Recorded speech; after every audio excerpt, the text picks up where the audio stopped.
Hello, folks. Rich from Moto will travel here.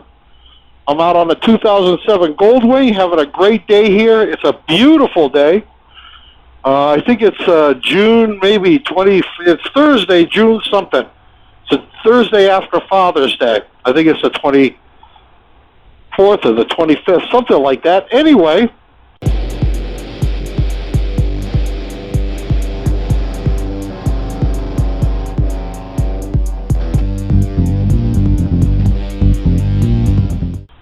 I have no need to know the date anymore, so I just don't.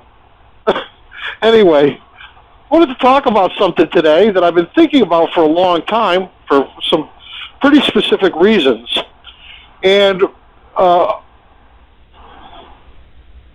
vlog by Odine52 and another by HDR caught my attention because kind of in line but not quite. They were talking about trailering bikes and what situations it would be okay in, or what people thought about it. And my comment to both of them was that although I've only trailered a bike once, and that was in the wintertime to get service on it, and my friend trailered it for me, that was my only experience with it. Now, I've been thinking about trailering a bike for a couple of reasons. I'm retired, and I've had a taste of riding out west. In 2018, I did a 10,000-mile cross-country trip in 37 days.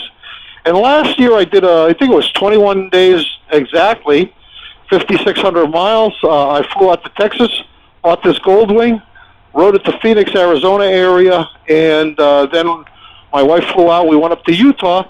That tour series is coming up. Anyway, we rode up to the 5 national parks up in Utah with another couple, and my wife flew home, and I rode it 3,200 miles back to New Hampshire. So I've had my experiences riding cross-country, and I like riding out west. Let me say that. I love it. I want to ride out there yearly. Here's the problem. It takes roughly 5 to 7 riding days at 700 miles a day to get out there. And at 100, let's say it takes you 5 days to get out there. At $150 a day, it's a $1,500 bill to ride out and back. And plus the 2 weeks. Now, let me just say, I know what everybody says, well, take your time. And listen, folks, being on the road is expensive. And to ride 2 weeks to get where you really want to ride to, and the expense of doing that, I started thinking about maybe better ways. Now, here's the thing, and this is where trailering comes in. I could trailer a bike out there to let's say, the Phoenix area in probably 2 or 3 days. Now, when you get out there, you have the deal of having to have a place to leave your bike. That can sometimes be a problem. But I think it would be an easily surmountable problem. I think my expenses would be reduced, although I haven't figured it out exactly. But I think my expenses overall, even though, because I wouldn't be towing with a truck, I don't think. I'd be towing with probably a car that gets decent thing. Another nice wave, huh? Whatever. Anyway, we are in Kingston, New Hampshire right now, just to let you know. This is their town green. That's their little fire department, I think. And nice little town. Anyway, so that's where I kind of stand on trailering. I would trailer a bike, no problem. There's a good wave. Harley Davidson ride. I gotta love it. Anyway, there's a case to be made for trailering a bike in different situations. When you want to cover a lot of distance in a shorter amount of time and with less expense, that's one of the situations. When weather conditions don't facilitate riding a motorcycle, then sometimes you don't have any choice if you want to get a bike somewhere, you have to trailer it. You know, if you want to go to Florida in the dead of winter, you really don't have a lot of choice. So trailing is something that I would consider. I am considering it, but I wanted to throw out a couple of other options that I've thought about.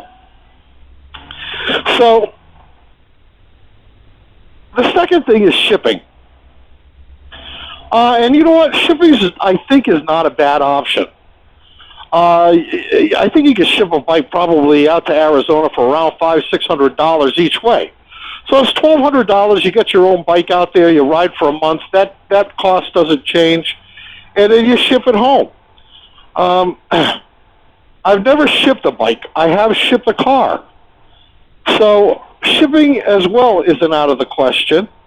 You ship it out and back. Let's say it's $1,200-1,500. Well, then you still saved the 2 weeks that you would from actually making the trip and staying over and stuff like that.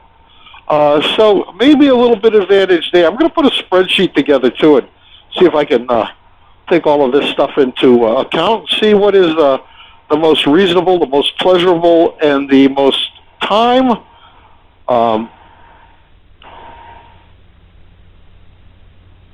effective or time efficient way of doing this, because I want to ride out west. So you've got trailering, definitely a possibility. Shipping, another possibility. Now keep in mind that if you ship every time you want to go and ride out west, you have to ship it. So it's a $1,200-1,500 bill before you even get out there. Okay, not the worst thing in the world. So trailering, shipping, and then there's a third option that I've considered, and that's renting. Honestly, I really don't think it's viable. I mean, I could fly out to Phoenix, Arizona for about $160 each way. Sometimes it's even less than that. But here's the thing. Once you get out there and you rent a bike, first of all, you might not get the bike that you thought you were going to. I've rented a bike one time. I rented a Road King Harley Davidson, and I ended up getting out to Flagstaff, Arizona, and they gave me a fat boy. And let me just tell you, this fat boy didn't fit that fat boy. I was the most miserable day of riding I ever had in some of those beautiful country that I've ever been to. So anyway, you're not guaranteed to get the bike that you want. The other thing is, I tried to rent a Goldwing out west, and here was the deal that Eagle Rider gave me. They said, okay, send us $1,000 deposit. When you get here, we may not be able to give you a Goldwing, and if we can't, we'll give you a credit on the $1,000 that you can use as long as it's within a year. What?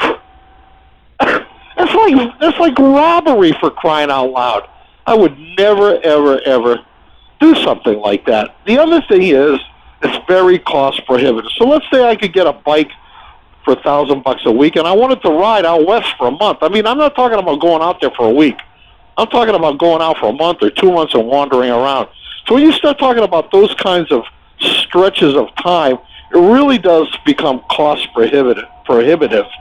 And it's, for me at least, I don't have the money to just rent something anytime I want to fly out there for a month. It's $5,000-6,000 on bike rentals. To me, that's just crazy.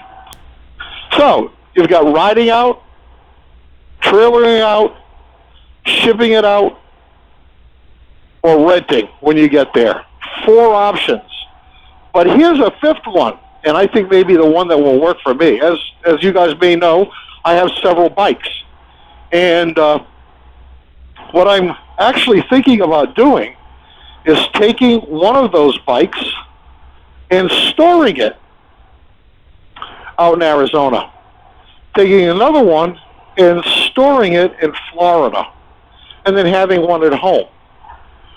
Basically, that would allow me to fly out to Phoenix on a moment's notice, go to my storage unit, get my bike, put gas in it, because I'm told you have to drain the gas every time you leave it, put gas in it, put air in the tires, make sure everything's mechanically good, and go ride for a month. Now, the cost of a storage unit, right? Well, here's the thing. I can get a storage unit that's more than enough space for a one motorcycle for less than $100 a month. But even if you call it $100 a month, I have a guaranteed ride in Phoenix, Arizona, or in Florida, and one in New Hampshire, a guaranteed ride for $1,200 a year. Now, the one in Florida, I'll leave at my sister's house. And that way, in the wintertime, if I want to go down and ride Florida, Tennessee, Georgia, that area, I can do that in the wintertime. Or I can fly out to Arizona and I can fly out to Arizona and explore the Southwest in the wintertime. Come summer, I can fly out to Arizona, beat feet for the Northwest, Wyoming, Colorado. It's not that far away. Easily a month's worth of riding out there from Phoenix, Arizona on. I mean, man, come on. It would be great. So that's what I'm considering at this point.